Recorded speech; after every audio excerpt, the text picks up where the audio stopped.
Hi, ఇవాళ మేము భోజనానికి వెళ్తున్నాం పక్క ఊరికి. అలాగే ఖాళీగా కాసేపు ఉన్నాను కదా, ఇంకా వాళ్ళందరూ రెడీ అవ్వలేదని చెప్పి నేను ఇలాగా మా బాప వాళ్ళ ఇంటికి వచ్చాను. వాళ్ళు ఇల్లు చూడండి, ఇదిగోనండి. ఉన్న దాంట్లోనే సరిపెట్టుకోవాలంటారు కదా, ఏదో మేము అంతంత మాత్రం వాళ్ళం కాబట్టి మా ఇల్లు ఇలాగే ఉంటాయి. బాగుందా మరి? అదిగో పని చేసుకుంటుంది. మరి ఆడవాళ్ళు ఏదో పని చేసుకోవాలి కదా. సర్లే, వాళ్ళ ఇంటికాడ జామ చెట్టు ఉంది. నేను చాలా అయింది వచ్చి.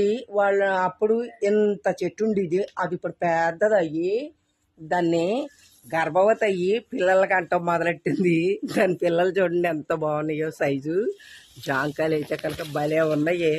బాప అందే కోసుకో అందే, కానీ ఎందుకంటే నాకు కూడా ఉన్నాయి కదా ఇంటి దగ్గర, అందుకే వద్దులే అన్నాను. మరి ముద్దు ముద్దుగా ఉన్నాయి కదని మీకు వీడియో తీసి చూపిస్తున్నాను.